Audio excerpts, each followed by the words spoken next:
Hey guys, আসসালামু আলাইকুম। আশা করি আপনারা সবাই ভালো আছেন, আমিও ভালো আছি। আজকে আমরা চলে এলাম আমাদের ছাদে। চলুন আপনাদের দেখানো যাক কী কী আছে ছাদে। সবার প্রথমে আমরা চলে যাব আমাদের প্রিয় আম গাছে। এই আম গাছকে আমরা কেন প্রিয় বলছি, কারণ এই গাছের আমগুলো অনেক মিষ্টি হয় এবং বিশাল বড় বড় হয়।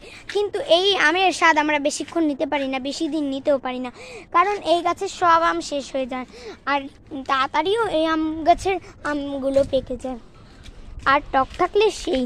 আর দেখুন গাইস, আমাদের পেয়ারা গাছে কত পেয়ারা হয়েছে দেখুন। খালি চোখে দেখা যায় না, কিন্তু দেখেন এই পেয়ারাটা কতটা বড় হয়েছে। এই পেয়ারাটা দেখুন, এখানে দুটো পেয়ারা হয়েছে, কত পেয়ারা।